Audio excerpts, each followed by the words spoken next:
മരണം നമ്മൾ അനുഭവിക്കുന്ന ഒരു സ്വാഭാവികമായിട്ടുള്ളൊരു വേദനയുടെ ഒരു പ്രകടനം ഉണ്ടായിരുന്നു. അതൊരു ഇവൻറ്റ് മാനേജ്മെൻറ്റിന് കൊടുത്താലേ അവരതിനൊരു ആർഭാടമാക്കി മാറ്റും. കലോത്സവങ്ങൾ, വാർഷികാഘോഷങ്ങൾ, അതൊക്കെ എത്ര മനോഹരമായിട്ട് നൃത്തച്ചൂട് വയ്ക്കുന്ന തലങ്ങളാണ്. അതിനൊക്കെ ഒരു അന്തസ്സുണ്ട്, അതിനൊരു അഭിജാത്യമുണ്ട്. അത് വിട്ട് പള്ളിമുറ്റത്തും അങ്ങനെയുള്ള ഒരു ഒരു ബാൻഡ് മാളങ്ങളോടൊപ്പമൊക്കെയുള്ള ഇത് അത് എന്തുമാത്രം നന്മയ്ക്ക് കാരണമാകുമെന്നുള്ളതൊക്കെ അതിനെക്കുറിച്ച് നമ്മൾ ചിന്തിക്കണമെന്നുള്ള ഒരു ചിന്ത എനിക്ക് ഉണ്ട്. ഈ വരുന്ന തെറ്റായ പ്രവണതകൾ ആരംഭത്തിലെ നുള്ളിയില്ലെങ്കിൽ ഇത് കുടുംബങ്ങളിലേക്ക് പ്രവേശിക്കും.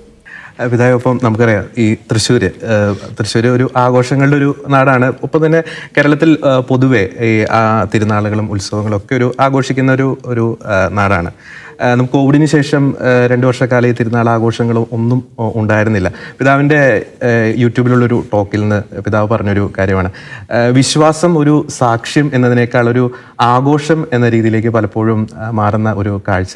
പലപ്പോഴും ഈ തിരുനാൾ ആഘോഷങ്ങളൊക്കെ ആയിട്ട് ബന്ധപ്പെട്ട് ഒരു ലോകത്തിൻ്റെ ചില തിന്മയുടെ കാര്യങ്ങൾ, അത്തരത്തിലുള്ള ചില ഒരു നൃത്തങ്ങൾ, അങ്ങനത്തെ കാര്യങ്ങളൊക്കെ നമ്മുടെ ദേവാലയ തിരുമുറ്റത്തൊക്കെ അരങ്ങേറുന്നുണ്ട്. അത് തീർച്ചയായും തിരുത്തപ്പെടേണ്ട ഒരു പ്രവണതയല്ലേ? ഞാൻ ഇതേക്കുറിച്ച് പറയുമ്പോൾ ഞാൻ വളരെ സൂക്ഷ്മതയോടുകൂടെ സംസാരിക്കാൻ ഇഷ്ടപ്പെടുകയാണ്. ഈ ലോകം കാണിക്കുന്ന ഒരുപാട് സ്റ്റൈലുകളുണ്ട്.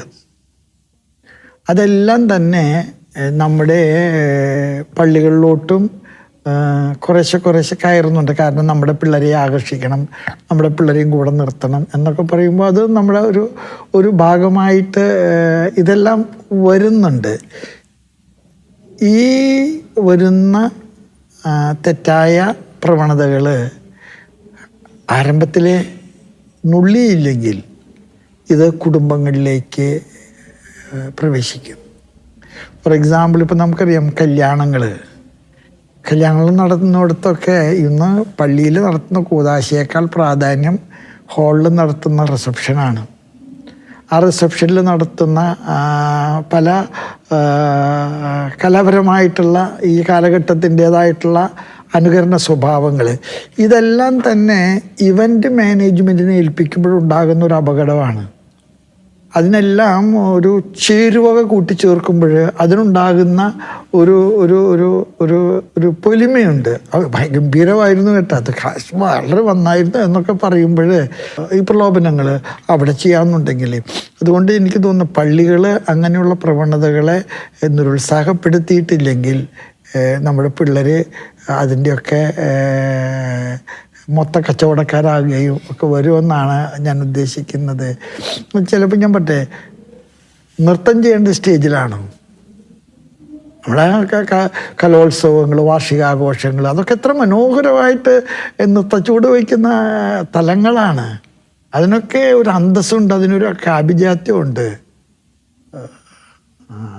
അത് വിട്ട് പള്ളിമുറ്റത്തും അങ്ങനെയുള്ള ഒരു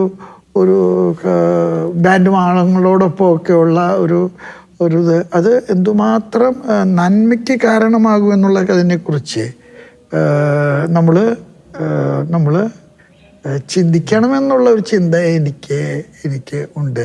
ഇപ്പം ഏതെങ്കിലും ഒരു പള്ളിയിൽ കല്യാണത്തോടൊപ്പം ഒരു ഡാൻസും കൂടെ അനുവദിച്ചാൽ അത് പിന്നെ സ്വാഭാവികവൽക്കരിക്കും. പ്രത്യേകിച്ച് ഈവൻറ്റ് മാനേജ്മെൻറ്റുകൾ ഇതിനെ കൂടുതൽ ആകർഷണീയമാക്കാനായിട്ട് ഇങ്ങനെയുള്ള സംഗതികൾ കുത്തിത്തിരകാനായിട്ട് അവർ പരിശ്രമിക്കും.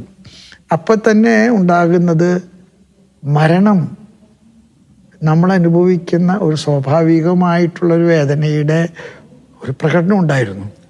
അതൊരു ഇവൻറ്റ് മാനേജ്മെൻറ്റിന് കൊടുത്താലേ അവരതിനൊരു ആർഭാടമാക്കി മാറ്റും. കല്യാണങ്ങളും ഇതുപോലെ തന്നെ സംഭവിക്കും, പള്ളിപ്പെരുന്നാളുകളും ഇതുപോലെ തന്നെ സംഭവിക്കും. അപ്പോൾ ഈ കാലഘട്ടം കാണിക്കുന്ന പ്രവണതകളിൽ തെറ്റായിട്ടുള്ള പ്രവണതകൾ അനുകരിക്കാൻ നമ്മൾ നടത്തുന്ന പരിശ്രമം നിയന്ത്രിച്ചില്ലെങ്കിൽ നമ്മളും ഈ കുത്തൊഴുക്കിലെ അതിൻ്റെ ഭാഗമായിട്ട് മാറും. മാറുമെന്നാണ് എനിക്ക് തോന്നിയിട്ടുള്ളത്, എനിക്ക് പറയാനുള്ളത്.